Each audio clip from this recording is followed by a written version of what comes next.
Imagine this, you're 7 months pregnant, living in a luxurious mansion with your millionaire husband and adorable daughter, thinking life couldn't be more perfect. Then, in one shattering moment, you overhear a phone call that exposes the ultimate betrayal: your husband cheating with your best friend of 20 years, plotting to abandon you right after the baby arrives. Heartbreak, lies, gaslighting, and a desperate fight for your children ensue, uncovering a predator's dark history of destroying families. Will Sarah rise from the ashes, expose the truth, and reclaim her life? Or will the twist pull her deeper into danger? This gripping tale of revenge, empowerment, and shocking secrets will keep you hooked till the end. Stay tuned for the full story. If you're already on the edge of your seat, smash that like button, drop a comment below with what you'd do in Sarah's shoes, share this with your drama-loving friends, and hit subscribe so you never miss another epic review. Let's dive in. Sarah Michelle Chen Davidson sat in the pristine marble bathroom of her $3 million mansion, staring at the pregnancy test in her trembling hands.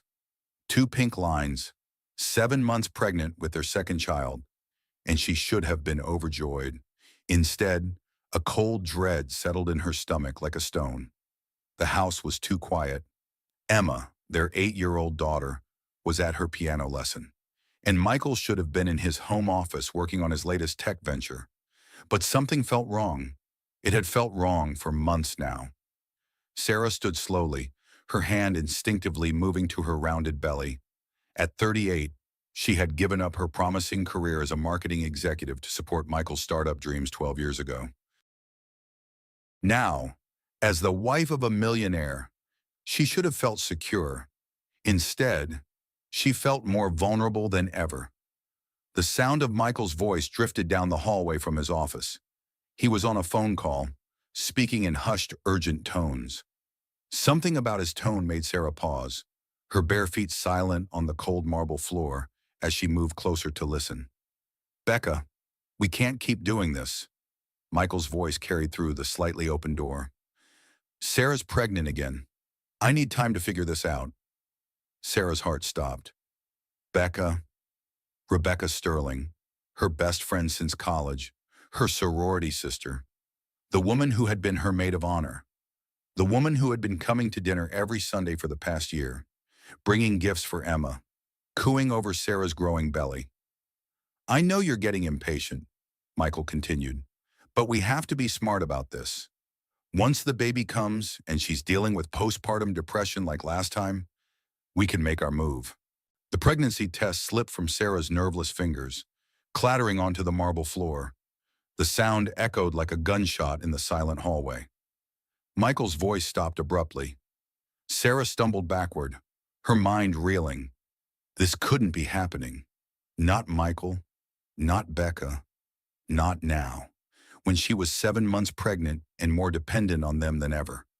Her thoughts raced back to their recent couples therapy sessions. Dr. Martinez had noticed Michael's distance, his reluctance to engage. He had blamed work stress, the pressure of launching his new app. Sarah had believed him, had tried to be more understanding, more supportive. She remembered last week's dinner party, how Becca had lingered by Michael's side, touching his arm when she laughed, staying late to help clean up while Sarah, exhausted from pregnancy, had gone to bed early. How many signs had she missed? Sarah's legs gave out, and she collapsed against the bathroom door, sliding down until she sat on the cold floor. Slow-motion tears began to fall as the full reality hit her. Her husband of 12 years was having an affair with her best friend of 20 years. The two people she trusted most in the world had betrayed her in the cruelest possible way. Outside the panoramic windows, rain began to fall, matching the tears streaming down her face. She caught sight of her reflection in the broken picture frame from their wedding day that had fallen from the counter when the pregnancy test dropped. Her face was fractured in the cracked glass, a perfect metaphor for how her perfect life was shattering around her. Sarah forced herself to stand, to move, to think. She couldn't fall apart now. She had Emma to think about, and the baby growing inside her. She needed to know the truth, all of it. With shaking hand, She picked up the pregnancy test and the broken frame. As she bent down, something caught her eye near the bed, a small, golden earring. Her breath caught. She recognized it immediately. The same delicate hoops Becca had worn to dinner last week. The ones Sarah had complimented. Sarah had thought Becca looked different when she left that night, but she couldn't put her finger on what it was. Now she knew. One earring had been missing. The earring felt heavy in her palm, solid proof that her best friend had been in her marital bed. The pregnant wife betrayed by the two people who should have protected her most. Sarah looked at herself in the mirror above the sink. The woman staring back at her looked older than her 38 years, tired from carrying this pregnancy while trying to hold her family together. But there was something else in her eyes now, a spark of determination that hadn't been there before. She thought of all the books she had read during her first pregnancy with Emma. Elizabeth Gilbert's Eat, Pray, Love had been her favorite, the story of a woman who rebuilt her life after betrayal. Sarah had never imagined she would need that inspiration herself. Michael's voice had gone quiet in his office. Soon he would emerge, probably with some excuse about work calls and investor meetings. He would kiss her forehead and ask about her day, all while planning his future with her best friend. Sarah placed her hand on her belly, feeling the baby's gentle movements.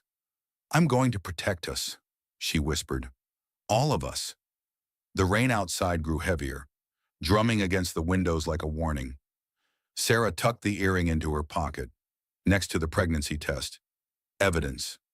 She was going to need a lot more evidence. As she walked back toward the bedroom, she heard Michael's office door open. His footsteps approached down the hallway, and she could hear him practicing his concerned husband voice. "Sarah, sweetheart, are you okay? I thought I heard something fall." Sarah took a deep breath and turned to face him, her hand instinctively moving to hide the slight bulge in her pocket where the earring rested. "I'm fine," she said, forcing a smile. "Just clumsy. You know how pregnancy brain is." Michael's smile seemed different now that she knew the truth. Too bright, too practiced. "Of course. Why don't you go rest? I'll start dinner before Emma gets home." "That sounds wonderful," Sarah replied, her voice steady despite the turmoil inside. "Actually, didn't Becca say she might stop by tonight? I should call her." She watched Michael's face carefully, looking for any sign of guilt or panic. There it was, just a slight tightening around his eyes, a brief hesitation before he answered. "Oh, did she? I think she mentioned she might be busy tonight. Some work thing." Another lie. Sarah nodded pleasantly. "I'll call her anyway. We've been best friends for 20 years. She always makes time for me." The irony of those words hung heavy in the air between them. Michael's smile faltered for just a moment before he recovered. "Of course. I'll be in the kitchen if you need anything." As Michael walked away, Sarah felt a strange sense of clarity wash over her. The perfect life she thought she had was built on lies. But now she could see clearly for the first time in months. The millionaire husband affair that had been happening right under her nose was about to be exposed. But not in the way Michael and Becca expected. Sarah Chen Davidson, the former marketing executive who had given up everything for love, was about to remember exactly who she used to be. And this time, she was fighting not just for herself, but for her children. The storm outside intensified, but Sarah no longer felt afraid. She felt powerful. The next morning, Sarah woke before dawn with a plan forming in her mind. Michael slept beside her, peaceful and unaware that his secret was out. How many mornings had he lain there planning his deception while she slept trustingly beside him? Sarah slipped out of bed carefully, padding silently to her old home office that had been converted into a storage room when she gave up her career. Buried beneath boxes of Emma's outgrown clothes and old marketing materials, she found her laptop. It took several tries to remember the password, her maiden name, and Michael's birthday. How naive that seemed now. As the computer booted up, Sarah's mind raced with memories. She had been good at her job, really good. She had built entire campaigns around understanding human psychology, predicting behavior, gathering intelligence on competitors. Those skills hadn't disappeared when she became a full-time wife and mother. They had just been dormant. Now, like Alicia Florrick in The Good Wife, Sarah began to methodically plan her investigation. She started with the basics: phone records, credit card statements, Michael's calendar. As the tech millionaire's wife, she had access to all the family accounts, something Michael had probably forgotten in his arrogance. The first thing she discovered made her stomach clench: hotel charges dating back 8 months, always on nights when Michael claimed he was working late or traveling for business. The Fairmont downtown, the Ritz-Carlton, even a weekend at the Four Seasons that coincided with a supposed business conference in Portland. But then Sarah dug deeper, going back through 2 years of statements, and her blood ran cold. The hotel charges went back much further, to her first pregnancy with Emma. Michael and Becca's affair hadn't started 8 months ago. It had been going on for years. Sarah's hands trembled as she printed the evidence, her mind reeling with the implications. Every moment of her pregnancy with Emma, every milestone, every sleepless night with a newborn, Michael had been betraying her. The heartbreaking family drama wasn't just about the present, it was about years of lies. A sound from upstairs made her freeze. Michael was awake. Sarah quickly shut down the laptop and shoved the printed statements into an old marketing folder, her heart pounding. "Sarah," Michael's voice called from upstairs. "Where are you, honey?" "Just looking for some of Emma's old books," Sarah called back, forcing her voice to sound normal. "I'll be right up." She climbed the stairs carrying a random picture book as cover and found Michael in the kitchen making coffee.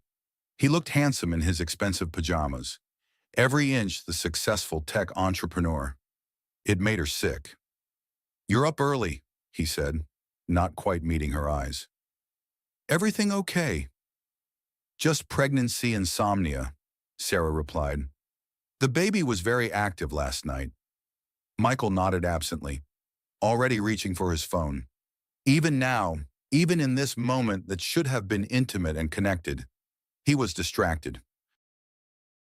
How had she not seen it before Emma bounded into the kitchen, her dark hair in tangles, chattering about her day at school? Sarah watched Michael interact with their daughter, wondering if any of his affection was real, or if Emma was just another part of the facade he was so desperate to maintain. "Daddy, is Aunt Becca coming for dinner again this Sunday?" Emma asked innocently. Sarah saw Michael's jaw tighten almost imperceptibly. "I don't think so, sweetheart. She's very busy with work lately." "But she always comes on Sunday," Emma protested. "She brings me those chocolate cookies I like." "Well, maybe she'll come next week," Sarah interjected smoothly. "Why don't you go get ready for school?" As Emma skipped away, Sarah caught Michael staring at her with an unreadable expression. Did he suspect that she knew, or was he just feeling guilty about lying to their daughter after Michael left for his office downtown? Claiming he had back-to-back investor meetings, Sarah immediately called her sister Jenny. As a divorce attorney, Jenny had seen every kind of betrayal imaginable. "I need to see you," Sarah said without preamble. "Can you come over? It's about Michael." Jenny arrived within an hour, her expression grim as Sarah laid out everything she had discovered: the hotel receipts, the timeline, the phone conversation she had overheard. "Oh, honey," Jenny said, spreading the evidence across Sarah's kitchen table. "This is bad, really bad, but it's also good in a legal sense. Financial infidelity, emotional cruelty, adultery, you have grounds for everything." "I keep thinking about Emma," Sarah said, her voice breaking slightly. "She loves Becca so much. Sunday dinners, holiday parties, birthday celebrations. Becca has been there for everything. How do I tell my daughter that Aunt Becca has been destroying our family from the inside?" Jenny's expression hardened. "You don't tell Emma anything yet. Right now, you gather evidence. You document everything. You prepare for war, because that's what this is going to be." As if summoned by their conversation, Sarah's phone buzzed with a text from Becca. "Can't wait for Sunday dinner. I have such exciting news to share." Sarah showed the message to Jenny, who raised an eyebrow. "What kind of news do you think she means?" A horrible thought occurred to Sarah. What if she's pregnant? What if that's why Michael seems so panicked about timing? The possibility hung in the air between them like a poison cloud. Sarah thought she might be sick. "We need a private investigator," Jenny said firmly. "Someone who can follow them, get photographs, record conversations. In cases like this, the cheating spouses usually get overconfident and sloppy." Sarah spent the rest of the day in a strange dual existence. On the surface, she was the perfect pregnant wife, preparing for Emma's return from school, planning dinner, responding to Michael's texts about his day. Underneath, she was strategizing like the marketing executive she used to be. That evening, as they sat around the dinner table like a happy family, Michael seemed more relaxed than he had in weeks. He told stories about his meetings, asked Emma about her math test, complimented Sarah on the salmon she had prepared. "You seem in a good mood tonight," Sarah observed carefully. Michael smiled, and for a moment he looked like the man she had fallen in love with 15 years ago. "I am. I think I'm finally getting clarity on some things that have been bothering me. Sometimes you have to make hard decisions to get what you really want." The words sent ice through Sarah's veins. She thought of Becca's text about exciting news, of Michael's phone conversation about making their move after the baby was born. After Emma went to bed, Sarah found herself alone with Michael in their bedroom. He was unusually attentive, helping her with her pregnancy pillow, asking if she needed anything for the night. The guilt was making him solicitous. Sarah realized.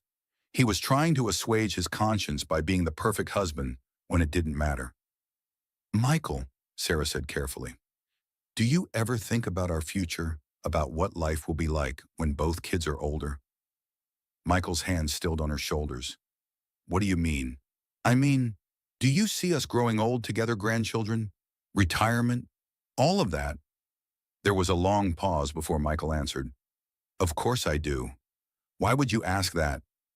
But Sarah heard the hesitation, the careful modulation in his voice. He was lying, just like he had been lying about everything else. That night, as Michael slept beside her, Sarah stared at the ceiling and planned her next moves. Tomorrow, she would hire the private investigator Jenny had recommended. She would start documenting every interaction, every suspicious behavior, every lie. But tonight, she allowed herself to grieve for the marriage she thought she had, for the best friend she thought she knew, for the security and trust that had been stripped away while she carried Michael's child. The midlife betrayal story was just beginning, but Sarah was no longer the naive victim she had been yesterday. She was a woman who had been underestimated by her cheating husband and treacherous best friend. They had no idea what they had awakened. Sunday dinner arrived with the weight of a funeral. Sarah had spent the week gathering evidence, working with the private investigator Jenny had recommended, and steeling herself for what she knew was coming. Becca's exciting news was about to destroy what was left of their family's facade. Sarah prepared Michael's favorite meal, herb-crusted rack of lamb, roasted vegetables, and a chocolate tart that had taken her 3 hours to make. If this was going to be their last family dinner, she wanted it to be perfect in every way except the truth. Emma helped set the table, chattering excitedly about seeing Aunt Becca. "Do you think her news is that she got a new job? Or maybe she's getting married? She's been so happy lately." Sarah's heart clenched. Even an 8-year-old could see that Becca was glowing with some secret joy. "I don't know, sweetheart. We'll have to wait and see." Michael came downstairs looking freshly showered and nervous. He had been on edge all week, taking more phone calls in private, staying later at the office. The private investigator had confirmed what Sarah already knew. Michael and Becca were meeting almost daily now, usually at expensive hotels or at Becca's downtown apartment. When the doorbell rang at exactly 6 o'clock, Sarah felt her entire body tense. This was it, the moment when her carefully constructed world would finally collapse completely. Becca swept into their home like she always did, bearing gifts and wearing a smile that Sarah now recognized as predatory. She looked beautiful, her blonde hair perfectly styled, her designer dress flattering her slim figure, her skin practically glowing with happiness. "Sarah, darling." Becca embraced her, and Sarah had to fight every instinct not to pull away. You look wonderful. Pregnancy suits you so well. The hypocrisy was breathtaking. Becca was complimenting the pregnancy while sleeping with the father of Sarah's unborn child. Thank you, Sarah managed. You look radiant yourself. Michael mentioned you might have some news to share. Sarah watched carefully as Becca and Michael exchanged a quick glance. There it was, the silent communication between lovers that Sarah had been too trusting to notice before. Dinner progressed with excruciating normalcy. Emma regaled them with stories from school while the three adults performed their well-rehearsed roles. Michael played the devoted husband, asking Sarah about her doctor's appointment and rubbing her shoulders when she mentioned back pain. Becca played the caring best friend, bringing up shared memories from college and asking about nursery preparations. It was only when Emma excused herself to the bathroom that the mask finally slipped. So, Sarah said, setting down her water glass with deliberate precision. What's this exciting news you wanted to share? Becca's smile became almost triumphant. Well, I wasn't sure when to bring this up, but I've been thinking a lot about my future lately, about what I really want from life. Michael shifted uncomfortably in his chair, shooting Becca a warning look that Sarah caught. And what do you want from life, Becca? Sarah asked softly. I want to be honest, Becca said, her voice taking on a practiced tone that Sarah recognized from her days in marketing. It was the voice of someone delivering a rehearsed presentation. I want to stop living a lie and start building something real with someone I truly love. The words hung in the air like a blade. Sarah felt time slow down as she processed what she was hearing. Becca was actually going to confess, right here at their dinner table, in front of Emma. That sounds wonderful, Sarah said, her voice remarkably steady. Anyone I know, Becca looked directly at Michael, who had gone pale. Actually, yes, Sarah. I need to tell you something that's going to be difficult to hear, but I think you deserve the truth. This was it. It was the moment Sarah had been dreading and preparing for all week, but instead of falling apart, she felt a strange calm descend over her. The truth, Sarah repeated. What truth would that be? Michael and I have fallen in love, Becca said, reaching across the table to take Michael's hand. We've been fighting it for months, but we can't deny our feelings anymore. We want to be together. Sarah looked at their joined hands, then up at their faces. Michael looked like he wanted to disappear into the floor, but Becca looked almost defiant, as if she was proud of what they had done. Months, Sarah asked quietly. Just months. Michael finally found his voice. Sarah, I know this is shocking, but actually, Sarah interrupted, her voice growing stronger. It's not shocking at all. I've known about your affair for a week now. The silence that followed was deafening. Becca's hand tightened on Michael's as they stared at Sarah in disbelief. You've known, Michael stammered.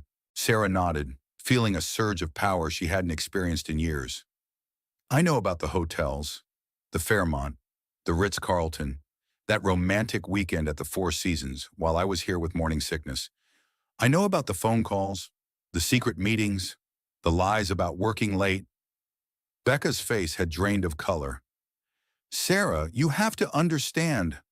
I understand perfectly, Sarah said, standing up slowly, one hand on her pregnant belly. I understand that my husband has been cheating on me with my best friend. I understand that you've both been lying to me for months while I trusted you completely. What I don't understand is how you could sit at my dinner table, eat my food, and plan to destroy my family while I'm carrying his child. It's not like that, Michael said desperately. Sarah, you have to listen. No, Sarah said firmly. You listen. Both of you. Emma is upstairs in this house. My daughter, who loves and trusts both of you, is going to come down any minute expecting to finish a nice family dinner. So you're going to sit there and act normal until she goes to bed, and then you're going to get out of my house. But Emma chose that moment to return from the bathroom, her face bright with curiosity. What's wrong? She asked, sensing the tension immediately. Why does everyone look sad? Sarah felt her composure crack slightly as she looked at her daughter's innocent face. How could she explain that the two adults Emma loved most after her parents had betrayed their entire family? "Nothing's wrong, sweetheart," Sarah managed. "We were just discussing some grown-up things." But Emma was too perceptive, too sensitive to the undercurrents in the room. "Mommy, are you crying?" Sarah realized with horror that tears were streaming down her face. The pregnancy hormones, the stress, the sheer emotional exhaustion of maintaining her composure. It was all catching up to her. "I think I need to lie down," Sarah said, her voice breaking. "I'm not feeling well." As Sarah started toward the stairs, she heard Becca say to Emma, "Don't worry, sweetie. Your mommy's just having a hard time right now. Sometimes when women are pregnant, they get very emotional and confused." Sarah turned back, fury blazing in her eyes. "Confused? Did you just tell my daughter that I'm confused?" "Sarah, please," Michael said, standing up. "You're upset, and that's understandable, but what?" Sarah demanded. "But I should be grateful that you've been planning to abandon me and our unborn child. But I should thank Becca for being such a devoted friend while she's been sleeping with my husband." Emma's eyes went wide with shock and confusion. "What does that mean? Why are you saying mean things about Aunt Becca?" The sight of her daughter's distress was the final straw. Sarah felt her knees give out, and she collapsed into the nearest chair, sobbing uncontrollably. The careful composure she had maintained all week shattered like glass. Michael rushed to her side, playing the concerned husband for Emma's benefit, but Sarah flinched away from his touch. "Don't!" she gasped. "Don't touch me!" Through her tears, Sarah could see Emma crying now too, frightened by the adult drama she couldn't understand. Becca was trying to comfort the little girl, and the sight made Sarah feel physically ill. "Take Emma upstairs," Sarah managed to say to Michael. "Now!" After Michael carried their confused and crying daughter upstairs, Sarah found herself alone with Becca in the dining room. The remains of their perfect dinner sat forgotten on the table, a mockery of the family harmony they had all pretended to share. "Sarah," Becca said softly, "I know you hate me right now, but you have to understand." "I have to understand what?" Sarah looked up, her face streaked with tears. "That you decided my husband was more attractive than our 20-year friendship, that you've been lying to my face for months while I trusted you with my deepest fears and insecurities." Becca sat down across from her, and for a moment she looked like the college friend Sarah had once loved. "It wasn't supposed to happen like this. We fought it, Sarah. We really did." "When did it start?" Sarah asked. "And don't lie to me anymore. I have credit card records going back 2 years. Becca's face crumpled. "It started when you were pregnant with Emma. Michael was feeling overwhelmed with the business and the new baby, and I was going through my divorce from Richard. We were both vulnerable, and one night we just—" "You've been destroying my marriage for 8 years, Sarah said, the words coming out flat and emotionless. 8 years of lies. 8 years of pretending to be my friend while you were stealing my husband." "It wasn't like that in the beginning," Becca protested. "It was just once, and we both felt terrible about it. We agreed never to let it happen again." "But it did happen again." "Not for years," Becca said. "Not until last year, when Michael started having doubts about your marriage anyway. He said you two had grown apart, that you didn't understand his ambitions anymore." Sarah laughed bitterly. "Of course he did. And you were there to comfort him, weren't you? To understand him in ways his pregnant wife couldn't." "Sarah, please. I never meant for you to get hurt." Sarah stood up slowly, feeling every day of her 38 years, every pound of her pregnancy, every moment of the betrayal that had been eating away at her marriage like cancer. "You need to leave," she said quietly. "You need to leave my house right now, and you need to never come back." "What about Michael?" Becca asked. "What about Emma? She loves me, Sarah. I can't just disappear from her life." "You should have thought about that before you decided to destroy her family," Sarah replied. "Michael can make his own choices, but Emma is my daughter, and I won't have her confused by your presence in our lives anymore." As Becca gathered her purse and coat, she turned back one last time. "I'm sorry, Sarah. I really am. But I love him, and he loves me. That has to count for something." Sarah looked at the woman who had been her maid of honor, her confidant, her chosen sister for 20 years. "No," she said simply. "It doesn't count for anything at all." After Becca left, Sarah sat alone in her destroyed dining room, surrounded by the debris of the life she had built. Upstairs, she could hear Michael trying to comfort Emma, explaining away the adult drama with vague platitudes about mommy being tired. The heartbreaking family drama had reached its breaking point, but Sarah knew this was only the beginning. The legal battles, the custody issues, the financial entanglements, all of that was still to come. But for now, she just sat in the quiet house and mourned for the trust that had died at her dinner table, along with the friendship that had sustained her for 2 decades and the marriage that had defined her adult life. The pregnant wife betrayed had finally faced the truth, and the truth was more devastating than she had ever imagined. The days following the confrontation passed in a blur of hushed phone calls and careful choreography. Michael moved out of their bedroom and into the guest suite, claiming he needed space to think. Sarah knew better. He needed privacy to coordinate with Becca and his lawyers, because of course Michael had lawyers. As Sarah discovered when Jenny helped her start gathering financial documents, Michael had been meeting with Kellerman, Brady and Associates, the most expensive divorce firm in the city, for months. The financial infidelity went far deeper than hotels and gifts. Michael had been systematically protecting his assets, moving money into accounts Sarah didn't even know existed. "Look at this," Jenny said, spreading documents across Sarah's kitchen table. "He's been paying legal fees since last December. This wasn't a spontaneous affair that got out of hand. Sarah, this was a calculated plan to replace you." Sarah stared at the papers, feeling sick. December. She had been 5 months pregnant, glowing with happiness about their growing family, planning the nursery and picking out names. Michael had been planning her destruction. "The house is safe for now," Jenny continued. "It's in both your names, and with you being pregnant, no judge is going to force you out immediately." "But Sarah, we need to talk about what comes next." "What do you mean?" Jenny's expression was grim. "Michael's not going to make this easy. He's going to paint you as an unfit mother. The emotional breakdown at dinner, the pregnancy hormones, the fact that you haven't worked in years. He's going to use all of it against you." As if summoned by their conversation, Sarah's phone rang. Dr. Williams, her obstetrician. "Mrs. Davidson, I need you to come in for an appointment as soon as possible. Your husband called with some concerns about your emotional state and its impact on the pregnancy." Sarah's blood ran cold. "My husband called you.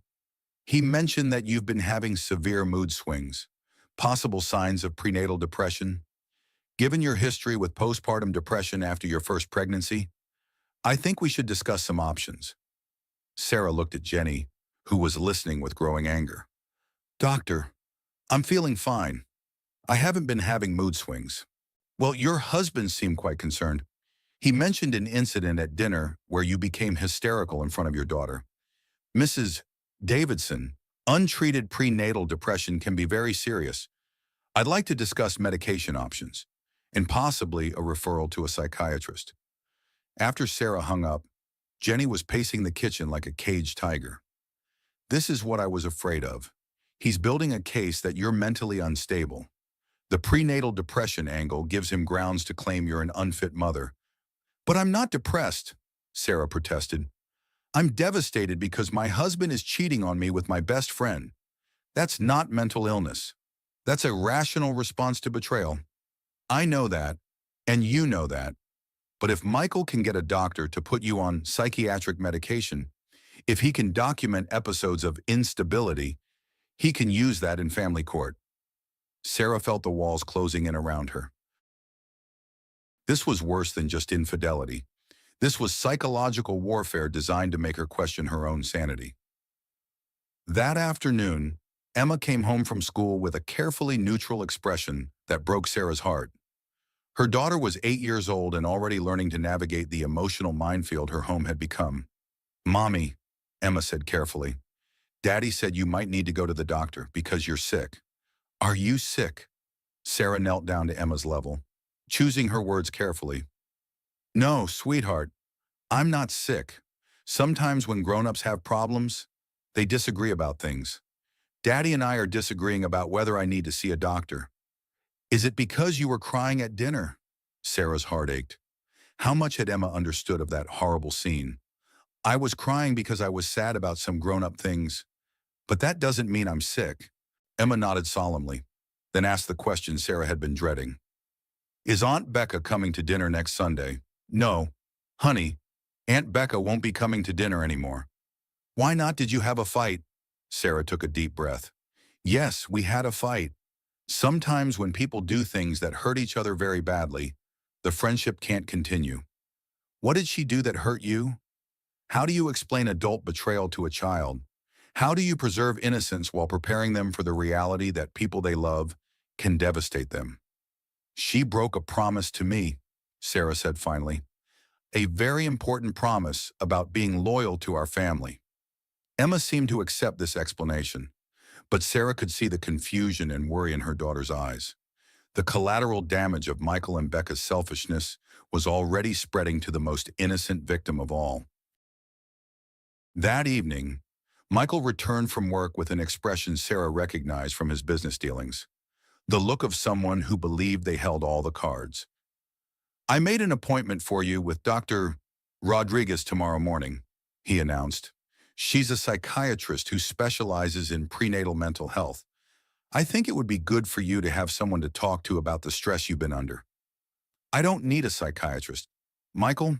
I need a husband who hasn't been lying to me for years." Michael's jaw tightened. "Sarah, I know you're angry, but you have to think about the baby. The stress you're putting yourself under isn't healthy. Dr. Williams is concerned about your blood pressure. And after what happened at dinner on Sunday..." "What happened at dinner was that I found out my husband and best friend have been betraying me. My reaction was completely normal." "Getting hysterical in front of Emma wasn't normal," Michael said coldly. "Accusing me of things, making wild accusations about Becca. That's not the rational behavior of someone who's thinking clearly." Sarah stared at him, recognizing the gaslighting tactics for what they were. This was the man she had loved and trusted for 12 years, systematically trying to make her question her own perception of reality. "I have hotel receipts, Michael, credit card statements. I have evidence of every lie you've told me for the past 2 years." Michael's expression didn't change. "Evidence of what business travel client dinners, Sarah. You're seeing conspiracies where there aren't any because you're not in the right headspace to think clearly." The casual dismissal of her pain, the confident way he twisted the truth, it was masterful and terrifying. Sarah could see how easily someone less prepared might start to doubt themselves. "I'm not going to see Dr. Rodriguez," Sarah said firmly. "Then I'll have to tell Dr. Williams that you're refusing treatment for your prenatal depression. That kind of decision could affect custody arrangements if something happens to our marriage." There it was, the threat barely disguised as concern. Sarah felt a chill run through her as she realized the full scope of Michael's planning. He wasn't just leaving her, he was trying to take Emma too. "Are you threatening me?" Sarah asked quietly. "I'm trying to help you," Michael replied. "But if you won't help yourself, then I have to think about what's best for Emma and the baby."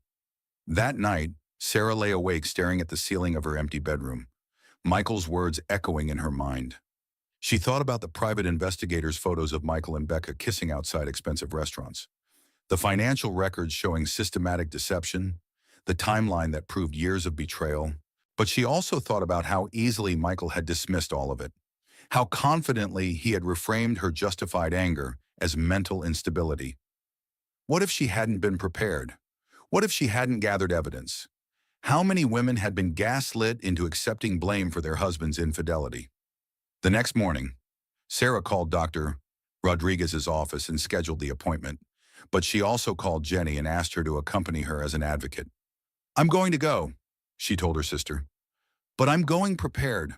I want a recording of everything that's said, and I want you there as a witness. If Michael wants to play psychological warfare, I'm going to make sure I have documentation of his tactics." Jenny smiled grimly. "That's the Sarah I know, the marketing executive who never walked into a meeting unprepared." "I'm not the broken housewife he thinks I am," Sarah said, feeling a surge of her old confidence. "He's about to find out that the woman he's been underestimating is the same one who helped build his first company from nothing." But as Sarah prepared for what felt like a battle for her sanity and her children, she couldn't shake the feeling that Michael's confidence came from knowing something she didn't. The way he had dismissed her evidence so casually, the certainty in his voice when he made his threats, it suggested he had cards left to play that she hadn't discovered yet. The pregnant wife betrayed was about to learn that the heartbreaking family drama was far more complicated than she had imagined, and that her fight for her children was just beginning. The private investigator's call came at 6 a.m. on a Tuesday, waking Sarah from the first decent sleep she'd had in weeks. "Mrs. Davidson, you need to see me immediately. I've found something about Rebecca Sterling that changes everything."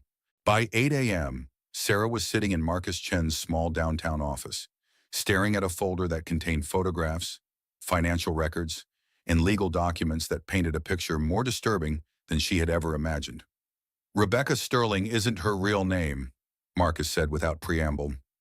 "She's Rebecca Sterling Martinez Johnson Wellington. She's been married 4 times, always to wealthy men, always under slightly different identities." Sarah's hands trembled as she opened the folder. Inside were wedding photos of Becca with different men, divorce settlements showing substantial financial gains, and most shocking of all, police reports. The second husband, James Martinez, filed a restraining order. Marcus continued. He claimed she was systematically destroying his relationship with his children from his first marriage, turning them against their stepmother, isolating him from his family and friends. Sound familiar? Sarah thought of how Becca had gradually become more central to their family life over the past year, how she had encouraged Sarah to quit her book club and yoga classes because they were taking time away from family, how she had subtly criticized Sarah's sister Jenny as being too negative about marriage. The third husband, Robert Johnson, lost custody of his daughter after Rebecca convinced him that his ex-wife was an unfit mother. She encouraged him to file false reports about abuse and neglect. When the truth came out, he'd already lost his relationship with his daughter permanently. "Oh my God," Sarah whispered. "She's done this before. The whole thing. Befriending the wife, seducing the husband, destroying the family. Gets worse," Marcus said grimly. "Check the last page." Sarah flipped to a photograph that made her blood freeze. Becca, looking 5 years younger, holding hands with a man Sarah didn't recognize. But in the background, barely visible, was a woman pushing a stroller. A pregnant woman. Eleanor Wellington was 7 months pregnant when Rebecca began her affair with Eleanor's husband, Charles. After the baby was born, Eleanor suffered severe postpartum depression. Rebecca used that to convince Charles that Eleanor was an unfit mother. Eleanor lost custody of her newborn daughter and her older son. Sarah's vision blurred with rage and horror. "Where is Eleanor now?" Marcus's expression was grave. "She committed suicide 3 years ago. Never got her children back." The room spun around Sarah as the full implications hit her. Becca wasn't just a woman who had fallen in love with the wrong man. She was a predator who systematically destroyed families for financial gain. And Sarah's family was her latest target. "There's more," Marcus said gently. "I've been monitoring her communications with your husband. They're planning something for after your baby is born." Becca has been researching postpartum depression, collecting information about how to document maternal unfitness. Sarah's hand instinctively moved to her belly, protecting the life growing inside her. "They're going to try to take my baby. And Emma." I found text messages where Becca refers to Emma as my future stepdaughter. She's already planning to replace you as their mother. That afternoon, Sarah sat in her car outside Emma's school, trying to process everything she had learned. The woman she had trusted as a sister for 20 years was a professional family destroyer who had probably never felt a moment of genuine affection for Sarah or Emma. When Emma climbed into the car, chattering about her day, Sarah had to fight back tears. Her innocent daughter had no idea that the woman she called Aunt Becca had been planning to steal her life. "Mommy, you look sad again," Emma said, her 8-year-old intuition picking up on Sarah's emotional state. "I'm not sad, sweetheart. I'm just thinking about some important decisions I need to make." "About Daddy and Aunt Becca," Sarah's breath caught. "What about Daddy and Aunt Becca?" Emma looked uncomfortable, the way children do when they know they're venturing into adult territory.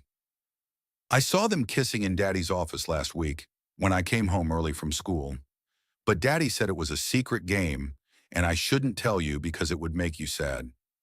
The casual way Emma revealed this information, the fact that she had been carrying this burden for a week, that Michael had made their 8-year-old daughter complicit in his deception, filled Sarah with a fury so pure it was almost cleansing. "Emma," Sarah said carefully, "you did nothing wrong by telling me that. Adults should never ask children to keep secrets from their parents about important things. But Daddy said, Daddy was wrong to ask you to keep that secret. And if anyone ever asks you to keep secrets like that again, I want you to tell me immediately." "Okay." Emma nodded, looking relieved to finally share the burden she'd been carrying. That evening, Sarah waited until Emma was in bed before confronting Michael. She found him in his office, on the phone with someone, speaking in the hushed tones she now recognized as his conspiracy voice. "I need to call you back," he said when he saw her, hanging up quickly. "That was Becca, wasn't it?" Sarah asked, holding up her phone with the recording app already running. She had learned to document everything.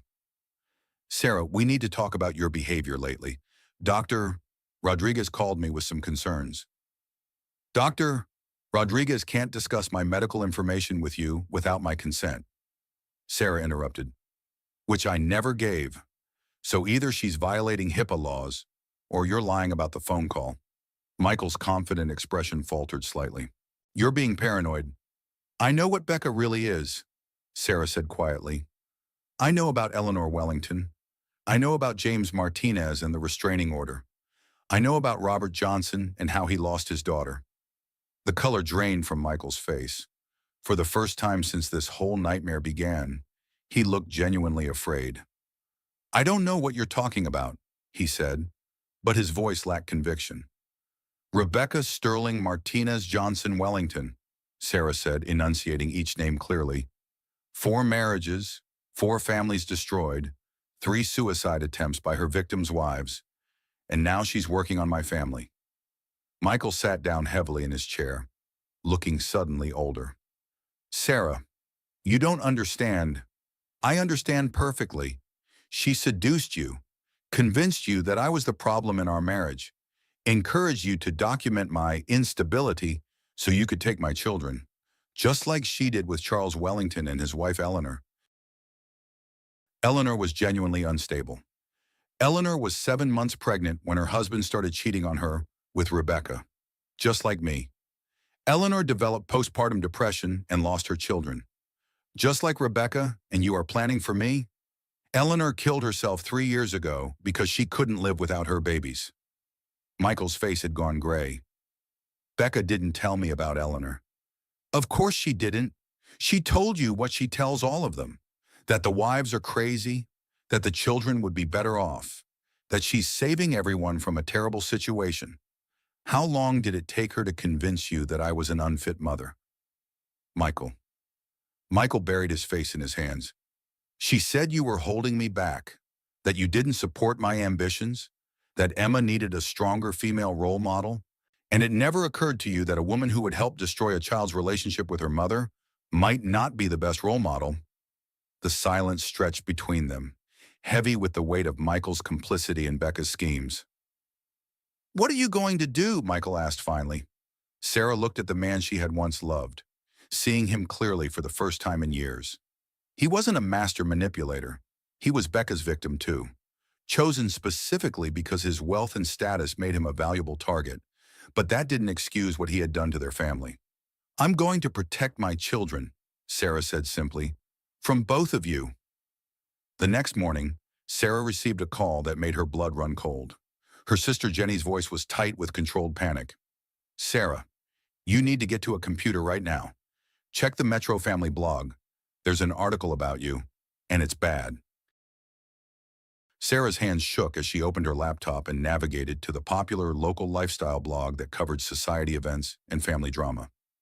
The headline made her nauseous: "Tech Millionaire's Pregnant Wife's Public Breakdown, Mental Health Crisis, or Desperate Attention Seeking." The article was accompanied by photos: Sarah crying at her doctor's office, Sarah arguing with Michael in their driveway, Sarah looking haggard and exhausted during a grocery store trip. The photos had been taken with a telephoto lens, making her look even more unstable and desperate than she had felt.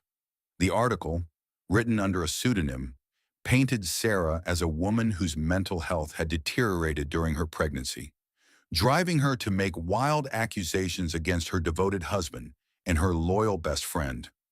It suggested that her paranoid delusions were a cry for help, and that her family was struggling to get her the treatment she needed. But the worst part was the comments. Hundreds of local women, many of whom Sarah recognized from school events and neighborhood gatherings, discussing her mental state as if she were a character in a reality show. The consensus seemed to be that pregnancy had driven her over the edge, and that her poor husband was dealing with the situation as best he could. "Becca," Sarah whispered, understanding immediately. This was psychological warfare on a public scale, designed to destroy her reputation and credibility before any legal proceedings began. Sarah's phone rang. Dr. Williams, her obstetrician. "Mrs. Davidson, I've had several patients forward me an article about you. I think we need to discuss how this kind of public scrutiny might be affecting your pregnancy." Another call came in immediately after. Emma's school counselor, expressing concern about the family situation and its impact on Emma's emotional well-being. Then her neighbor, offering support but clearly fishing for gossip. Then a reporter from the local news station, asking for comment on the allegations of mental instability. Sarah turned off her phone and sat in her empty house, feeling the walls closing in around her. Becca had weaponized the entire community against her, turning her pregnancy and her justified emotional responses into evidence of her unfitness as a mother. The heartbreaking family drama had become a public spectacle, with Sarah cast as the unstable villain threatening the welfare of her own children. And somewhere in the city, Becca was probably celebrating the success of her campaign to destroy yet another family. But as Sarah sat in the ruins of her reputation, she realized something important. She finally understood the full scope of what she was fighting. This wasn't just about infidelity or divorce. This was about a predator who had made a career of destroying mothers and stealing their children. And unlike Eleanor Wellington, Sarah wasn't going to let Becca win. The call came from an unknown number at 7 in the morning. 3 days after the devastating blog post had turned Sarah into local social media pariah. "Mrs. Davidson, this is Margaret Chen. You don't know me, but we need to talk. I was married to Michael before you were." Sarah's first instinct was to hang up. Her world had been turned so completely upside down that she trusted no one, especially strangers calling with information about her husband's past. "I know you have no reason to trust me," Margaret continued quickly, "but I've been following what's happening to you. The blog post, the rumors about your mental health. I lived through the exact same thing 15 years ago. Rebecca Sterling destroyed my marriage to Michael, and now she's doing it to you." Sarah gripped the phone tighter. "Michael told me his first wife was unstable, that she had addiction issues and left him for another man." Margaret's bitter laugh came through the phone. "Of course he did. That's the story Rebecca helped him create. Mrs. Davidson, I've been clean and sober for 12 years now, happily remarried with 2 children. But 15 years ago, Rebecca Sterling systematically destroyed my life, convinced Michael I was an unfit wife, and drove me to a breakdown that nearly killed me. 2 hours later, Sarah sat across from Margaret Chen in a small coffee shop outside the city, staring at a woman who looked like a glimpse into an alternate future. Margaret was in her mid-40s, professionally dressed, with kind eyes that held the wisdom of someone who had survived something terrible. "Let me guess," Margaret said, stirring her coffee. "Rebecca became your best friend first. She was there for every crisis, every celebration. She gradually convinced you that certain people in your life were toxic. Maybe your sister, your friends from work, anyone who might have seen through her manipulation." Sarah nodded, thinking of how Becca had slowly isolated her from her support network over the past year. Then she started having private conversations with Michael about your marriage, how you didn't appreciate him, how you were holding back his success, how he deserved better. She probably suggested couples therapy, positioning herself as the concerned friend who just wanted to help save your marriage. "She did suggest therapy," Sarah whispered. "She said she was worried about us growing apart." And the therapist probably noted that Michael seemed distant and disengaged, which Rebecca used as evidence that you were the problem in the relationship. Meanwhile, she was already sleeping with him, giving him the emotional support she convinced him you weren't providing. Sarah felt sick as the pattern became clear. "How long did it take with you?" 18 months from the time she targeted us until the day I signed the divorce papers," Margaret said. "I was so broken by the end that I actually believed I was the problem. I spent 3 years in therapy just learning to trust my own perceptions again." "What finally made you realize the truth?" Margaret's expression hardened. "I found out she had done it before, to at least 2 other couples. When I started investigating her past, I discovered she wasn't even the person she claimed to be. She was like a professional home wrecker, targeting successful men with something to gain." Sarah thought of the private investigator's files, the pattern of destroyed families that stretched back years. "Did you ever try to warn anyone?" "I tried to warn you," Margaret said quietly. 3 years ago, when I heard through mutual friends that Michael had remarried and his new wife was pregnant. I called your house twice, but Rebecca answered both times. She said you weren't taking calls from Michael's unstable ex-wife and that any further contact would be considered harassment. The revelation hit Sarah like a physical blow. Margaret had tried to warn her, and Becca had intercepted the calls. How many other warnings had been silenced? How many other women had tried to save her from Becca's manipulation? "There's something else," Margaret said, her voice gentle but urgent. "Rebecca's endgame isn't just to steal your husband. She wants to replace you completely, as wife, as mother, as the center of your family's life. She's done it before." Margaret pulled out her phone and showed Sarah a Facebook page. In the photos, Becca looked younger and was holding a baby while standing next to a man Sarah didn't recognize. "That's Eleanor Wellington's baby," Margaret explained.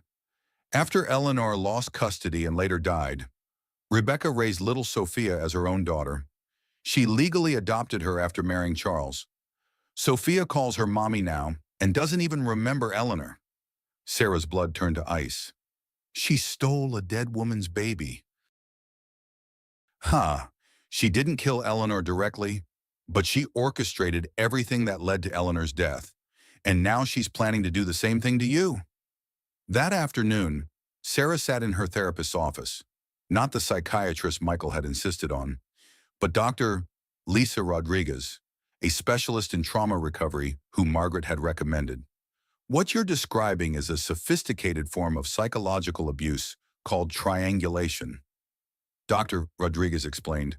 "The perpetrator inserts herself into a relationship, gradually repositioning herself as the solution to problems she's actually creating. It's extremely effective because the victims often don't realize they're being manipulated until it's too late." "How do I fight someone like that?" Sarah asked. "She's convinced everyone in my community that I'm mentally unstable. She's turned my own husband against me. She's positioned herself as Emma's concerned aunt figure while planning to replace me as her mother." "You fight her with truth and documentation," Dr. Rodriguez said. "But more importantly, you fight her by reclaiming your sense of self. Right now, you're operating from a position of defense, trying to prove you're not crazy, trying to justify your reactions to abuse. We need to get you back to a position of strength. Dr. Rodriguez pulled out a book that Sarah recognized immediately, Eat, Pray, Love by Elizabeth Gilbert. I know it seems cliché, the therapist said with a smile, but this book is about a woman who had to completely rebuild her identity after betrayal. You mentioned you read it during your first pregnancy. What did you take from it then?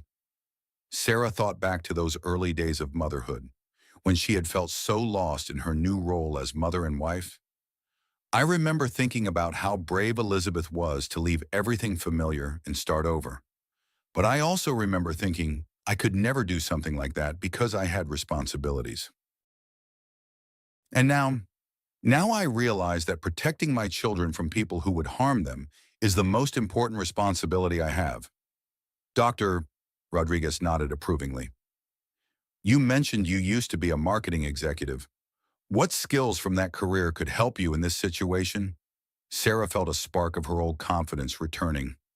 Strategy, research, understanding target audiences, building compelling narratives. She paused, a plan beginning to form. I was good at exposing competitors' weaknesses and positioning my clients as the superior choice. And how might those skills apply to your current situation? For the first time in weeks, Sarah smiled. Rebecca has been controlling the narrative about me, painting me as the unstable wife having a breakdown. But narratives can be changed if you have the right evidence and the right strategy. That evening, Sarah called Jenny and Margaret, proposing something that would have seemed impossible just days earlier. I want to find the other women, Sarah said. Eleanor's family, the wives of Rebecca's other victims, anyone who has information about her pattern of behavior. I want to build a case that shows exactly what she is and what she's been doing to families for years. That's a great idea for your divorce case, Jenny said. But Sarah, are you sure you're ready for that kind of battle? Going up against Rebecca publicly could get very ugly. It's already ugly, Sarah replied. She's made it ugly by involving my community, my daughter's school, my neighbors. If she wants to fight in public, then I'm going to give her a real fight. Margaret's voice was concerned but supportive. I'll help you however I can, but you need to understand, Rebecca's very good at playing the victim when she's cornered. She'll probably claim that you and I are unstable women ganging up on her because we're jealous of her relationship with Michael. Let her try, Sarah said, feeling more like her old self than she had in months. I used to build marketing campaigns that could destroy competitors' reputations. I think it's time to remember how that's done. As Sarah hung up the phone, she felt something she hadn't experienced since this nightmare began: hope.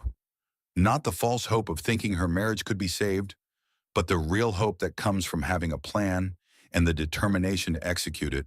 The pregnant wife betrayed was evolving into something Rebecca Sterling had never faced before: a strategic opponent who understood exactly what she was fighting and refused to be destroyed quietly. Tomorrow, the real battle would begin. Sarah's transformation from victim to strategist began at 5 a.m. the next morning when she sat down at her laptop with a cup of coffee and a legal pad filled with the names Margaret had provided. Eleanor Wellington's sister in Portland, James Martinez's daughter from his first marriage, Robert Johnson's brother who had witnessed Rebecca's manipulation firsthand. Within a week, Sarah had connected with 12 people whose lives had been touched by Rebecca's destructive pattern. The stories were heartbreakingly similar: a charming woman who inserted herself into families during vulnerable times, gradually positioning herself as the solution to problems she had created. But Sarah was also discovering the harsh financial reality of her situation. Michael had been more thorough than she had imagined in protecting his assets. Their joint checking account contained barely enough to cover household expenses. And when Sarah tried to access their savings, she discovered that Michael had moved most of their liquid assets into accounts she couldn't touch. He's following Rebecca's playbook, Margaret explained during one of their daily phone calls. She teaches them to create financial dependency. When I finally left Michael, I had no money, no credit cards in my own name, no job history for the past 3 years. I was completely at his mercy. But I thought the law protected wives in situations like this, Sarah said, staring at her laptop screen showing a checking account balance that wouldn't cover next month's mortgage. The law protects wives who can afford lawyers, Margaret replied grimly. Without independent resources, you're at a huge disadvantage. That's part of Rebecca's strategy. She makes sure her target's wives are financially helpless when the marriage implodes. Sarah thought of the credit cards that had been mysteriously canceled, the investment accounts that required both signatures, the comfortable life that had become a golden cage. She had been so focused on building a family that she had forgotten to protect her independence. That afternoon, Sarah swallowed her pride and called her former boss, David Chen, no relation to Margaret despite the shared surname. Sarah, I was just thinking about you the other day.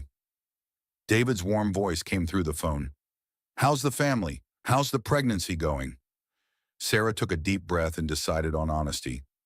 David, I'm calling because I need help. My marriage is ending. I have no independent income, and I need to find a way to support myself and my children. The silence on the other end lasted long enough that Sarah worried he had hung up.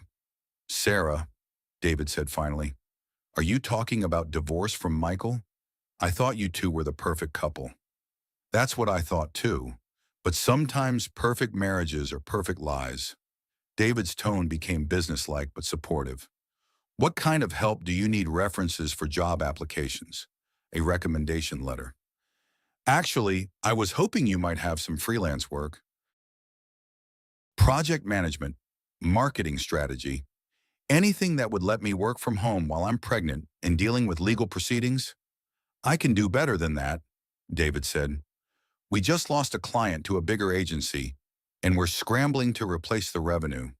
If you could take on some of the overflow work, managing smaller accounts, developing campaign strategies, I could pay you as an independent contractor. For the first time in weeks, Sarah felt a surge of hope. David, that would be incredible, but I should warn you, my personal situation is becoming public, and it's not pretty. There might be negative publicity that could affect your business. Sarah, you helped me build this agency from nothing. You trained half my current staff before you left to start your family. Anyone who has a problem with your personal life can take their business elsewhere.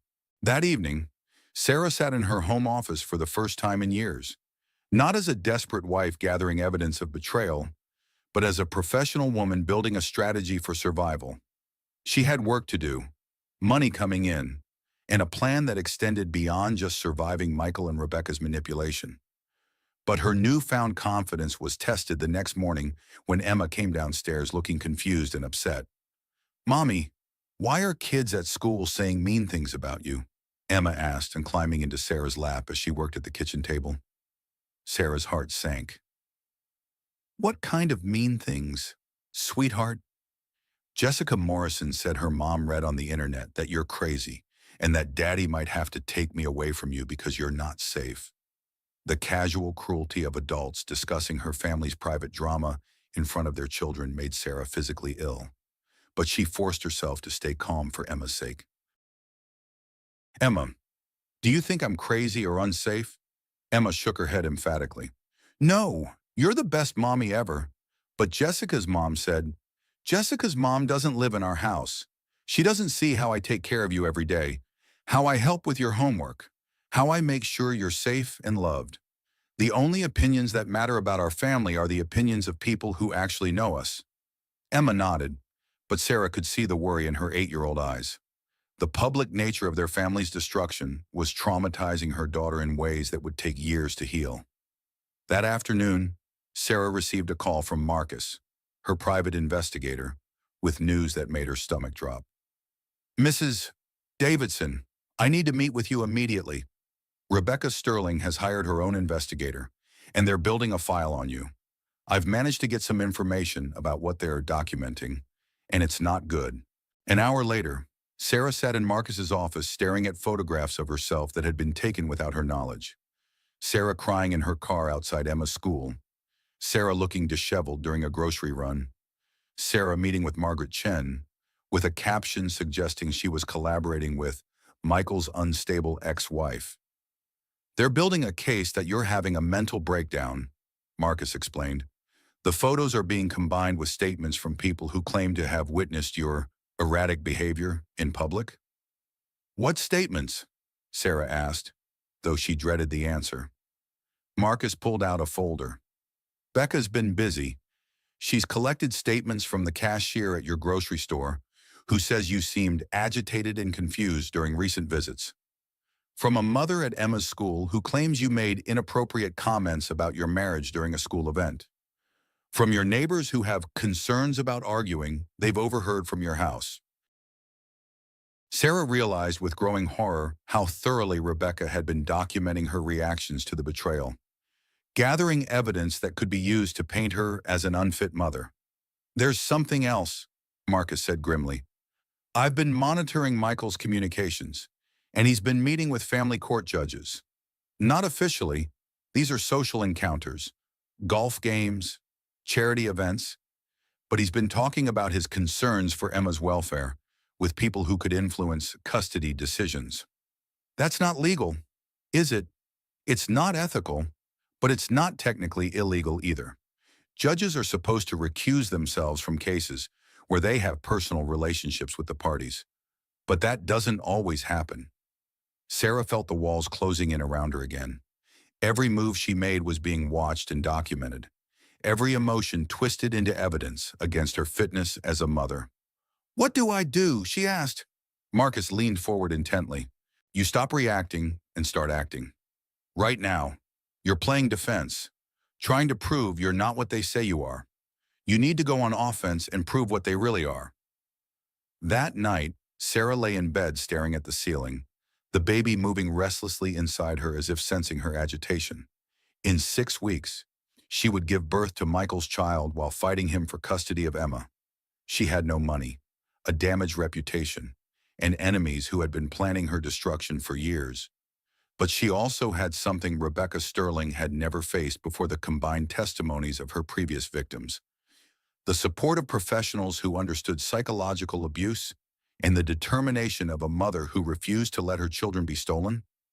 Sarah reached for her phone and called Jenny. I'm ready to fight, she said when her sister answered. I want to file for divorce first, before they can make their move. I want to expose Rebecca's pattern of behavior in court. And I want to make sure that when this is over, no other family has to go through what we've been through. Are you sure? Jenny asked. Once we file, there's no going back. This becomes a public legal battle. Sarah thought of Emma's worried face, of the baby growing inside her, of Eleanor Wellington who had died rather than lose her children. I'm sure, she said. It's time to show them what a real fight looks like. The pregnant wife betrayed was about to become something much more dangerous, a woman with nothing left to lose and everything to protect. Sarah's labor began at 3 a.m. on a Tuesday morning, 6 weeks before her planned confrontation in divorce court. She woke to contractions that were too strong and too regular to be false labor, and her first thought wasn't about the baby, it was about timing. Michael wasn't in the house. He had been staying at Becca's apartment more nights than not, claiming he needed space to think, but really just abandoning any pretense of caring about Sarah's well-being during the final weeks of her pregnancy. Sarah called Jenny first, then her doctor, then the car service she had arranged because she refused to depend on Michael for transportation to the hospital. Only after she was dressed and her hospital bag was packed did she call Michael. Are you sure it's real labor? He asked, and Sarah could hear Becca's voice in the background asking questions.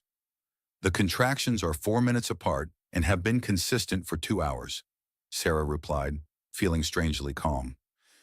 I'm leaving for the hospital now. We'll meet you there, Michael said, and the casualness of we, the assumption that Becca would be present for the birth of Sarah's child, made Sarah's resolve even stronger. No, Sarah said firmly. Jenny is meeting me. You can come to the hospital, but Becca's not welcome in the delivery room or anywhere near me during labor. Sarah, be reasonable. Sarah hung up and turned off her phone. She had learned to trust her instincts over the past few months, and every instinct told her that this birth needed to happen on her terms, surrounded by people who actually cared about her well-being. 7 hours later, James Michael Davidson was born, a healthy 7-pound baby boy With his father's dark hair and Sarah's determined chin, Jenny was the first person to hold him after Sarah, and the first person to capture the moment with the hospital camera. "He's perfect," Jenny whispered, tears streaming down her face. "Look at those eyes, Sarah. He knows exactly who his mama is." Sarah held her son, feeling a fierce protective love that dwarfed everything else she had been feeling for months. This tiny person was hers to protect, hers to love, hers to raise with or without Michael's involvement. "I want to register him under my maiden name," Sarah told the hospital administrator. "James Chen Davidson." "Ma'am, the father's name on the birth certificate, the father can be listed as Michael Davidson, but I want the baby's legal last name to include my maiden name. It's allowed in this state." It was a small act of defiance, but it felt significant. James would carry part of Sarah's identity, her family's heritage, her independence. Michael and Becca arrived at the hospital 2 hours after James was born, showing up together as if they were the proud new parents instead of a cheating husband and his mistress. Sarah had expected to feel rage when she saw them, but instead she felt a cold, clear determination. "Congratulations," Becca said, hovering near the hospital bed where Sarah held James. "He's beautiful. May I hold him?"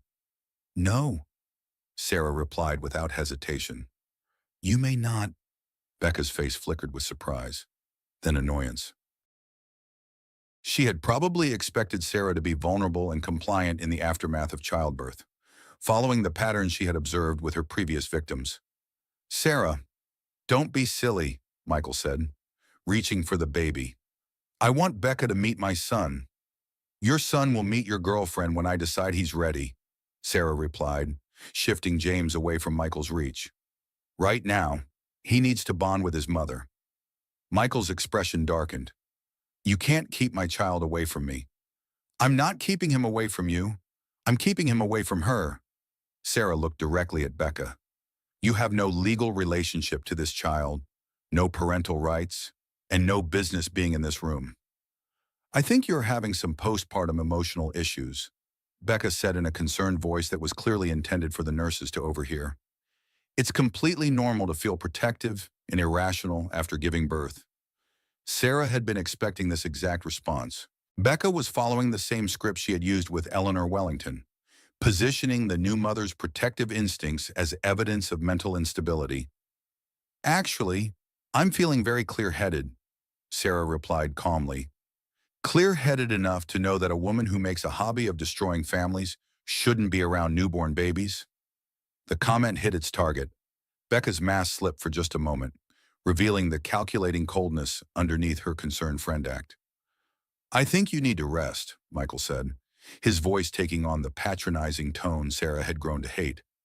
"We'll come back when you're feeling more like yourself."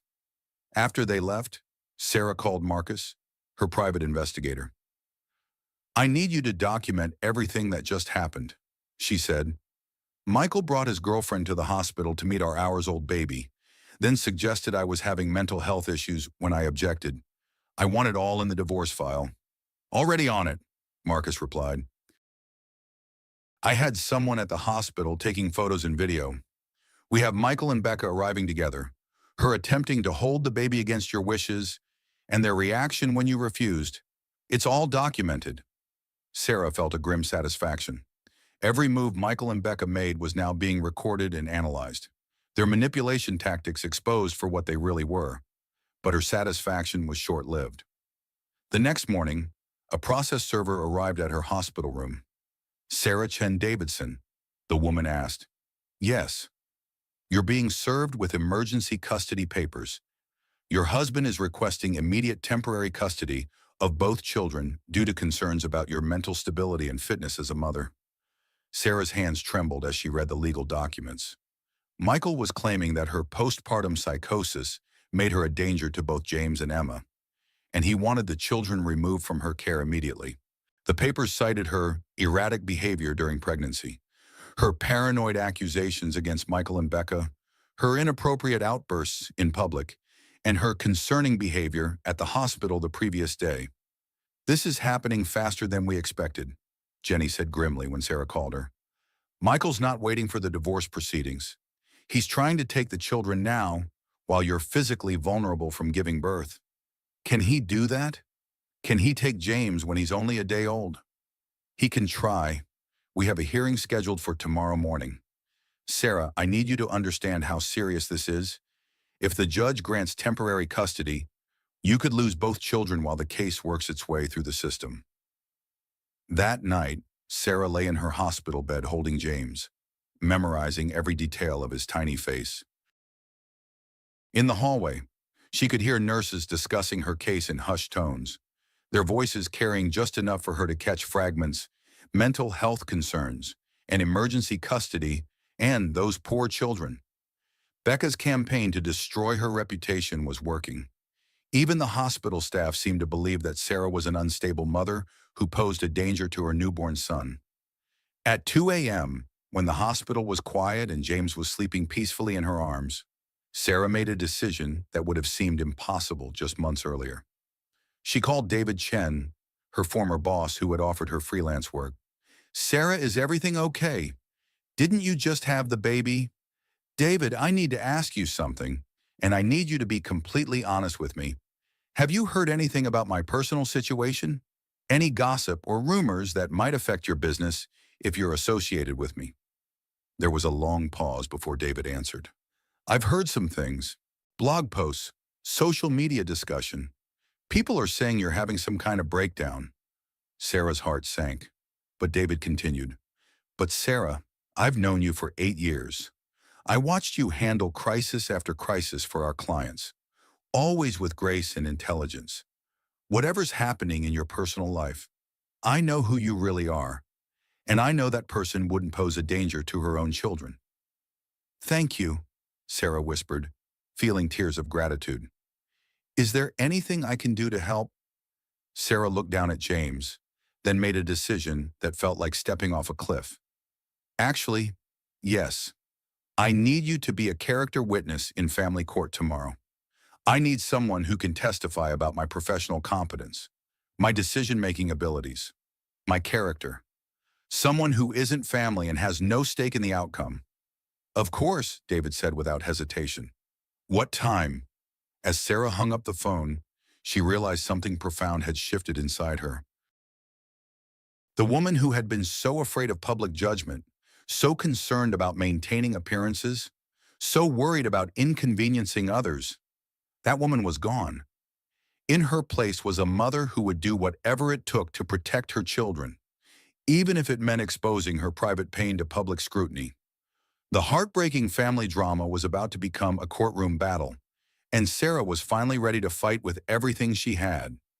The family courtroom was smaller than Sarah had expected, with fluorescent lighting that made everyone look sickly and uncomfortable chairs that reminded her of a doctor's waiting room. But the stakes couldn't have been higher. Temporary custody of both her children hung in the balance. Sarah sat at the defendant's table with Jenny, watching Michael and his expensive legal team arrange their documents with practiced efficiency. Becca wasn't in the courtroom. She had no legal standing in the proceedings. But Sarah could feel her influence in every carefully crafted argument Michael's lawyers presented. Judge Patricia Hendricks called the hearing to order, and Sarah felt her stomach clench as she saw the woman who would decide her children's fate.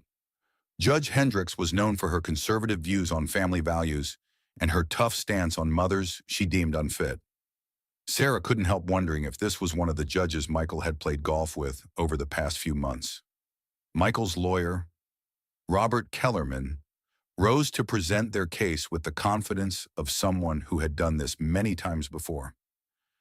"Your Honor, we're here today because of serious concerns about Mrs. Davidson's mental health and its impact on her ability to care for her newborn son and 8-year-old daughter. During the past several months, Mrs. Davidson has exhibited increasingly erratic behavior, including paranoid accusations against her husband and close family friend, public emotional outbursts, and most recently, concerning behavior at the hospital following the birth of her son." Kellerman presented the evidence methodically. The blog post about Sarah's alleged breakdown, photographs of her crying in public, statements from neighbors about arguments overheard from the Davidson home, and medical records suggesting prenatal depression, Mrs. Davidson has refused psychiatric treatment recommended by her obstetrician, Kellerman continued. She has made wild accusations about an alleged affair between her husband and Mrs. and Sterling, accusations that have no basis in fact and appear to be symptoms of pregnancy-induced paranoia. Sarah felt physically sick as she watched her justified reactions to betrayal being reframed as evidence of mental illness. Every tear she had shed, every moment of vulnerability, every reasonable response to discovering her husband's infidelity was being used against her. But then Jenny rose to present their defense, and Sarah remembered why her sister was one of the most respected family attorneys in the state. Your Honor, what we're seeing here today is a carefully orchestrated campaign to gaslight a pregnant woman and steal her children. Mrs. Davidson's so-called paranoid accusations are actually well-documented facts. Jenny began presenting the evidence Sarah had gathered: credit card statements showing Michael's payments for hotel rooms, private investigator photographs of Michael and Becca together, phone records documenting the affair timeline. But more importantly, Your Honor, we need to examine the pattern of behavior exhibited by Rebecca Sterling, the woman at the center of this alleged friendship with Mr. Davidson.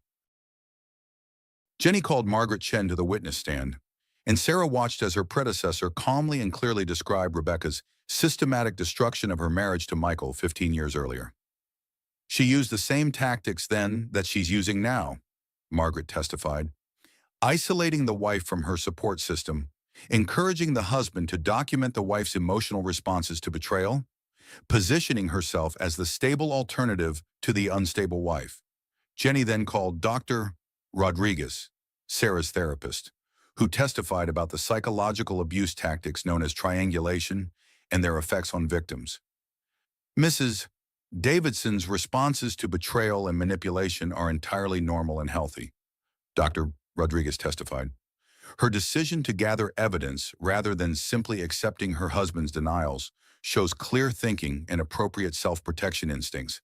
But the most powerful testimony came from David Chen, Sarah's former boss, who spoke about her character and competence with conviction that filled the courtroom.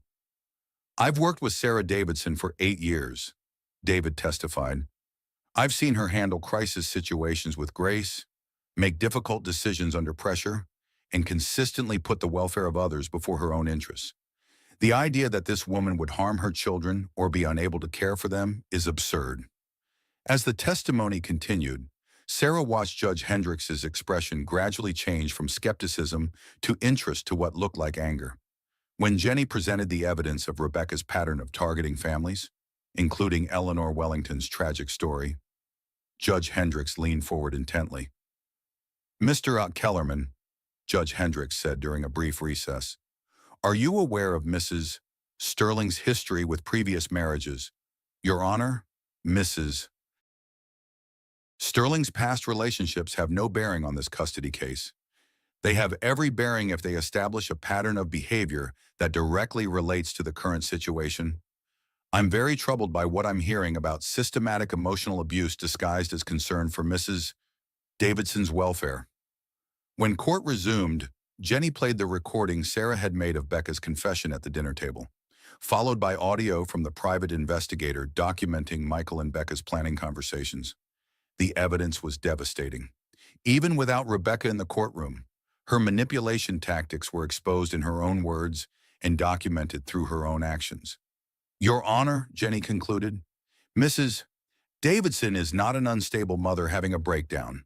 She's a woman who discovered her husband's years-long affair with her best friend and responded by methodically gathering evidence to protect herself and her children.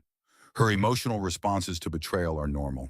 Her decision-making has been rational and strategic, and her primary concern throughout this ordeal has been protecting her children from people who would harm them. Judge Hendricks called a 30-minute recess to review the evidence, and Sarah sat in the hallway holding James while Emma clung to her side. Emma had been brought to court as a potential witness, though Sarah prayed the judge wouldn't require an 8-year-old to testify about her father's betrayal. Mommy, are they going to take me away from you? Emma asked quietly. No, sweetheart, Sarah replied with more confidence than she felt. No one is going to take you away from me. When court resumed, Judge Hendricks looked directly at Michael before speaking. Mr. Davidson, I find the evidence presented by your wife to be compelling and disturbing. The documentation of your affair with Mrs. Sterling, combined with the testimony about Mrs. Sterling's history of targeting families, paints a picture of calculated deception rather than the mental health crisis you've alleged. Sarah felt her heart hammering as the judge continued. Furthermore, I'm troubled by the tactics used to undermine Mrs. Davidson's credibility. The blog post, the social media campaign, the attempts to reframe normal responses to betrayal as evidence of mental illness. These appear to be deliberate attempts to manipulate public opinion, and this court, Judge Hendricks turned to Sarah. Mrs. Davidson, I see no evidence that you pose any danger to your children. Your responses to discovering infidelity appear rational and protective. Your decision to gather evidence rather than simply accepting denial shows clear thinking.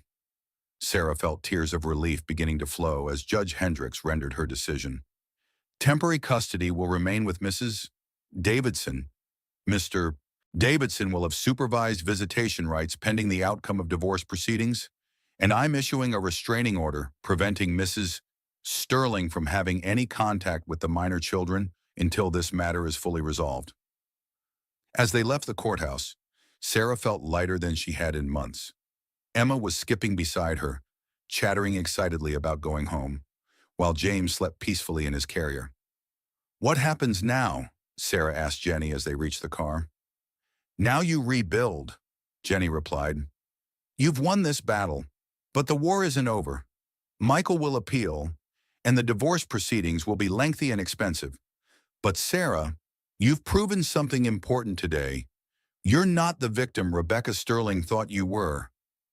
That evening, Sarah sat in her living room nursing James while Emma did homework at the kitchen table. For the first time in months, the house felt like home instead of a battlefield. Her phone buzzed with a text from an unknown number. You think you've won, but this isn't over. You have no idea what you're dealing with.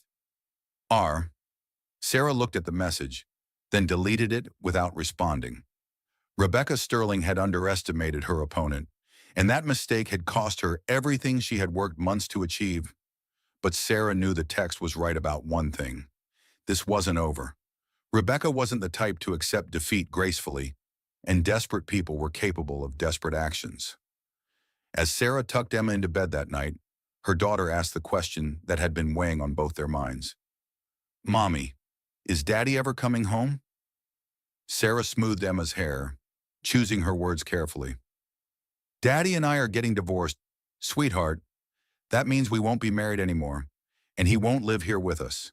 But he'll still be your daddy, and you'll still see him. What about Aunt Becca? Sarah's jaw tightened. Aunt Becca won't be part of our lives anymore. Sometimes adults make choices that hurt other people, and when that happens, we have to protect ourselves and the people we love. Emma nodded solemnly, processing this information with the resilience that children often show in the face of adult failures. I'm glad you're my mommy, Emma said quietly. I'm glad you're my daughter, Sarah replied, feeling her heart swell with love and determination. The heartbreaking family drama was far from over, but Sarah had won the most important battle, the right to protect and raise her children.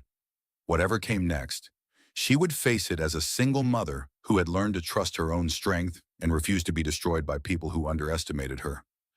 The pregnant wife betrayed had become something much more powerful, a mother who would fight any battle necessary to protect her family. 6 months after the custody hearing, Sarah Chen Davidson stood in her new home office, watching Emma play with baby James in the backyard garden. The modest 3-bedroom house was a far cry from the mansion she had shared with Michael. But it was theirs, purchased with money from her growing consulting business in the divorce settlement that had finally been finalized. The settlement had been less than Jenny had hoped for, but more than Sarah had feared.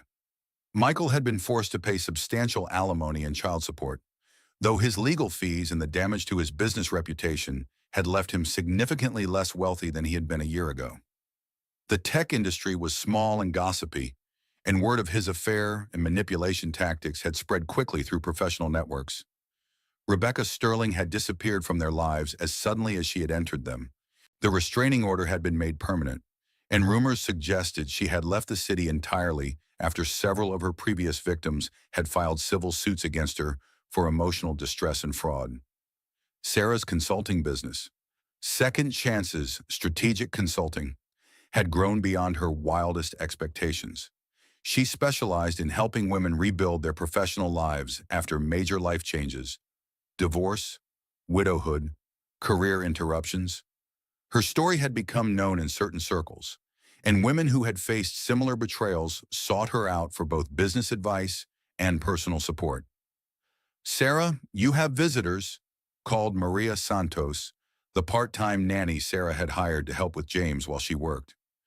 Sarah looked up from her laptop to see two women standing at her front door, one holding a toddler, the other clutching a folder of papers. They had the haunted, desperate look Sarah remembered from her own darkest days. "Mrs. Davidson, my name is Jennifer Walsh. This is my friend Caroline Peters. We read about your case online, and we think the same woman who destroyed your marriage is working on ours." Sarah invited them in, settling them in her living room with coffee while Emma entertained the toddler. As Jennifer and Caroline told their stories, Sarah felt a familiar chill of recognition. "She calls herself Rachel Stone now," Jennifer explained. "She befriended me at my son's preschool, started having coffee dates, gradually became my closest confidant. Then she started suggesting that my husband seemed stressed, that maybe I wasn't supporting his career ambitions enough." Caroline nodded grimly. "She inserted herself into our marriage through my husband's work. She's a business consultant now, helping tech startups with marketing strategy.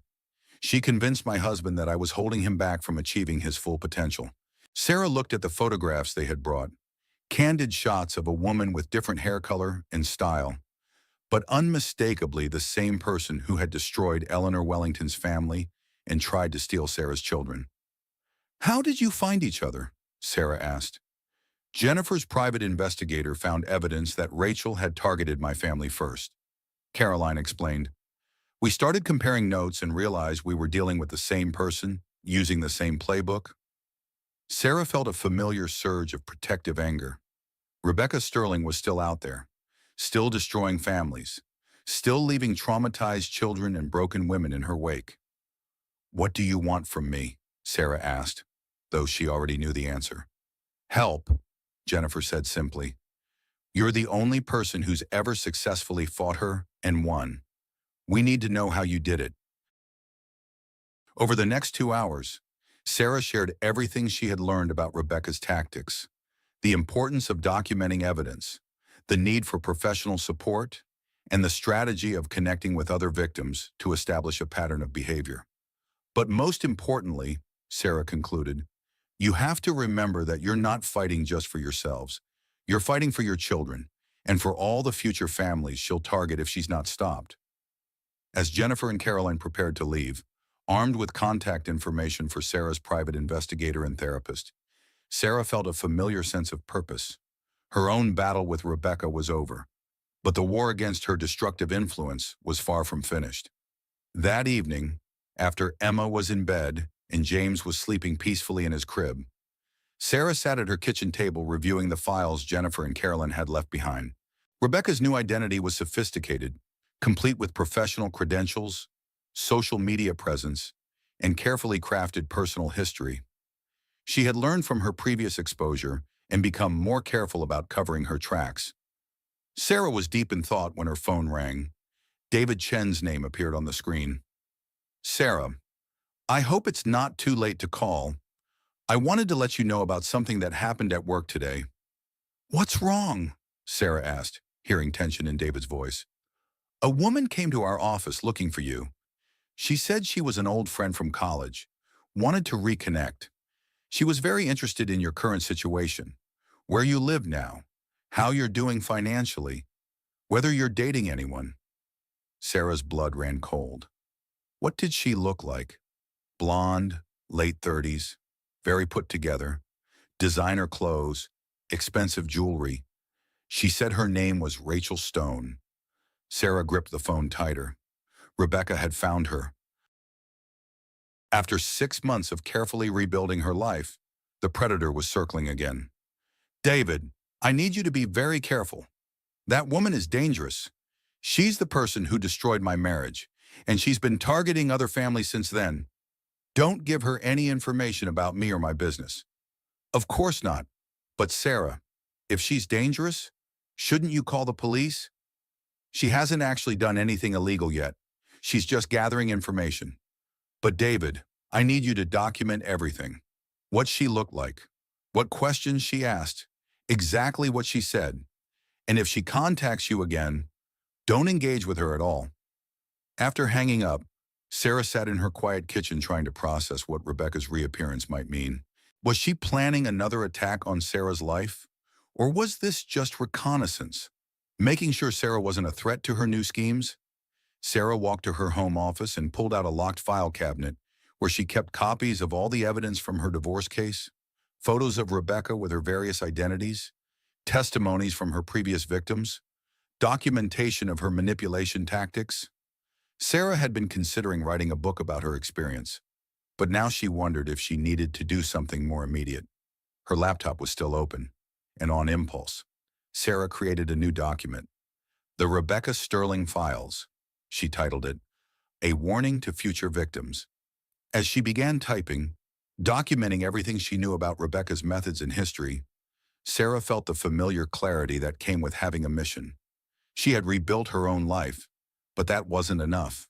As long as Rebecca Sterling was out there destroying families, no one was safe. The next morning, Sarah made a decision that would have seemed impossible during her darkest days of betrayal and gaslighting. She called Jenny. I want to sue Rebecca Sterling, Sarah announced. Civil suit for intentional infliction of emotional distress, fraud, interference with marriage, whatever charges we can make stick. Sarah, she's using a false identity and has probably moved to another state. It could be difficult and expensive to pursue. I don't care about the money, Sarah interrupted. I care about stopping her before she destroys more families. And I think I know how to find her. That afternoon, Sarah created a website, the Rebecca Sterling Warning Network. She posted photos of Rebecca under all her known identities, detailed descriptions of her tactics, and testimonies from her victims. She included resources for women who suspected they were being targeted and a confidential reporting system for new victims to come forward. Within 48 hours, Sarah had received dozens of emails from women who recognized Rebecca's photo or methods. Some were current victims asking for help. Others were past victims sharing their stories. And a few were professionals, therapists, lawyers, private investigators, who wanted to help build a case against her. But the most important email came from an unexpected source, Mrs. Davidson. My name is Detective Lisa Martinez with the Portland Police Department. We've been investigating a woman matching Rebecca Sterling's description in connection with the suspicious death of Eleanor Wellington. Your website has provided us with crucial information we've been missing. We need to talk.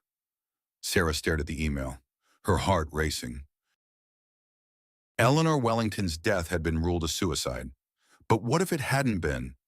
What if Rebecca's manipulation had been even more sinister than anyone had realized? As Sarah prepared to call Detective Martinez, she glanced out her window at Emma and James playing in the garden. Her children were safe, her life was rebuilt, and her business was thriving. She could have simply enjoyed her hard-won peace and let someone else fight Rebecca Sterling. But as Sarah picked up the phone to call the detective, she knew she couldn't walk away. Too many families were at risk. Too many children could lose their mothers. Too many women could be gaslit into believing they were worthless. The pregnant wife betrayed had become something Rebecca Sterling had never anticipated, a determined adversary with nothing left to lose and everything to protect. Detective Martinez, this is Sarah Davidson. I think it's time we had a very long conversation about Rebecca Sterling. As Sarah began to recount her story to the police detective, she realized her journey was far from over. The heartbreaking family drama that had nearly destroyed her was about to become something much bigger, a fight for justice that could save countless other families from the predator who had targeted them all. In the garden, Emma called out. "Mommy, come play with us." Sarah looked at her children, her beautiful, safe, protected children, and smiled. "I'll be right there, sweetheart. Mommy just has one more important phone call to make." The final chapter of Sarah's story was really just the beginning of something larger, a battle that would determine whether women like Rebecca Sterling could continue destroying families with impunity, or whether their victims would finally find their voices and fight back together. Either way, Sarah Chen Davidson was no longer running from the fight, she was leading it.